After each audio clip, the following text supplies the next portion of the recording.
نبي عظيم خلقه الخلق الذي له عظم الرحمن في سيد الكتب. به الله أنجانا من الشرك والردى ومن عمل الشيطان والجبت والنصب، وأدخلنا في خير دين يحبه ويرضاه دين الحق، فالحمد للرب.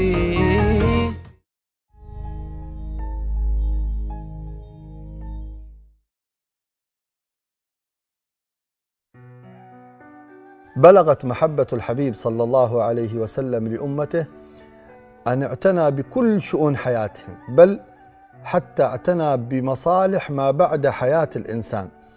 من السنن والآداب التي تعلمناها منه الاهتمام بالوصية، أن لا يتوفى المسلم إلا ووصيته مكتوبة. قال صلى الله عليه وآله وصحبه وسلم: ما حق امرئ مسلم عنده شيء يوصي به يبيت ليلتين إلا ووصيته مكتوبة.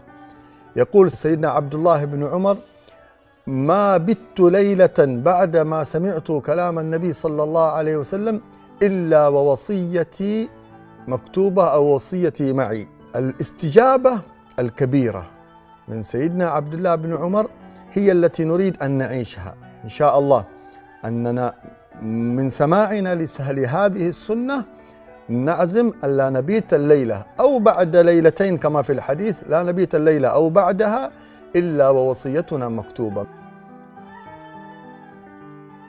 الوصية هي جوانب مهمة ينبغي للإنسان أن يحرص عليها، تترتب عليها حل المشكلات. اليوم كثير من المشكلات التي تحصل بين الناس ويدخل الناس بها المحاكم سببها إهمال الوصية أو تفاصيل الوصية. الجانب الأول في الوصية المهم وهو الواجب. إذا كان الإنسان عليه ديون أو له حقوق ينبغي له أن يكتبها في الوصية، لأن هذه فيها حقوق ورثة أو فيها حقوق الناس، فهنا الوصية بهذا واجب. الثاني أن يوصي أهله بما يصلحهم ويذكرهم بالإيمان بالله وبالأدب وبالعمل بسنن رسول الله، ثم يذكر لهم إن شاء من يغسله، من يصلي عليه، أين يحب أن يدفن، ماذا يقرأ. هذه الأشياء التي يمكن أن يوصي بها حتى يكون ذلك في ميزان حسناته، ويحذرهم من شق الجيوب، من الصياح، من الصراخ، من الندب. هذه الأشياء التي نهى الله سبحانه وتعالى، نهى رسول الله صلى الله عليه وسلم عنها. الجزء الثالث في الوصية أن يوصي إذا كان عنده مال ويريد أن يوصي بشيء منه لفعل الخير.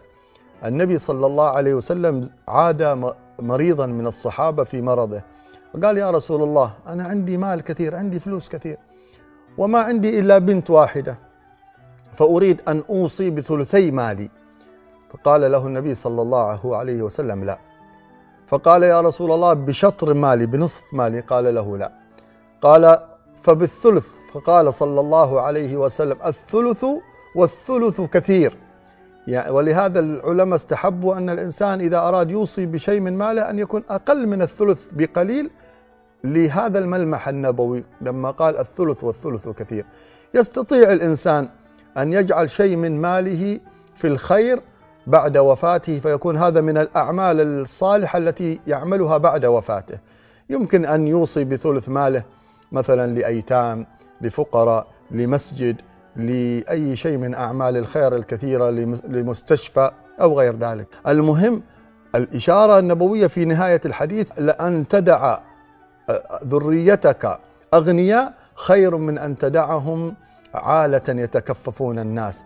يعني الإنسان إذا كان ماله قليل وهو لا يكفي لورثته ولسترهم، ويريد أن يوصي بشيء من ماله للخير، لا، الأفضل أن يدع ماله لورثته ينتفع به، وذلك أفضل.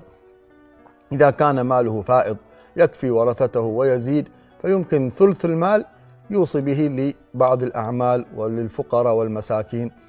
وينتبه هنا في الوصية لأشياء، منها أن الوصية لا تصح لوارث، يعني ما يصير الإنسان يوصي بشيء من ماله لأحد من ورثته، فإن هذه الوصية لا تصح بأكثر من الثلث. لا تصح الوصية لأعمال باطلة، لأعمال سيئة، حتى لا يكون ذلك معصية والعياذ بالله تعالى عليه. هذه الوصية لها فوائد. الفائدة الأولى أنها تحفظ الحقوق.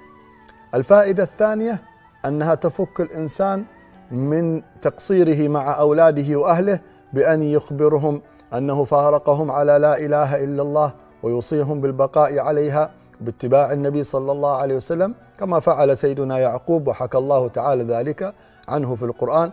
الوصية التي وصى بها يعقوب بنيه أن يكونوا على ما كان عليه آباؤهم إبراهيم وإسماعيل وإسحاق. الفائدة كذلك الثالثة أن يدع وصي إذا كان عنده صغار أن يختار لهم من أخوانه أو أقاربه من العقلاء من يكون وصيا على أطفاله الصغار إذا توفي وعنده أطفال صغار، فإن ذلك مما يحفظ أبناءه. نحن إن شاء الله تعالى سنجعل صيغة نموذجية للوصية في الموقع الإلكتروني حتى لا يبيت الواحد منا إلا وقد كتب وصيته واستفاد من هذه الصيغة الموجودة التي تجمع إن شاء الله السنن والآداب والأحكام المهمة في الوصية. سبب إهمال الناس لهذه السنة العظيمة دائما هو التشاؤم والخوف، وأن الناس لا تحب أن تذكر الموت.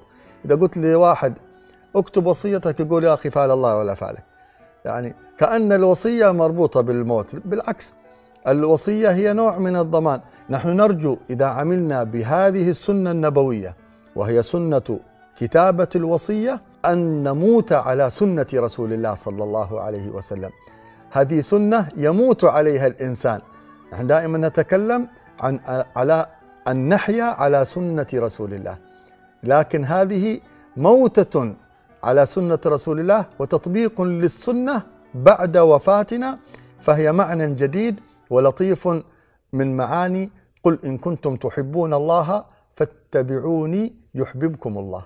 عليك سلام الله ما حرك الحدا قلوبا إلى مغناك بالشوق والحب،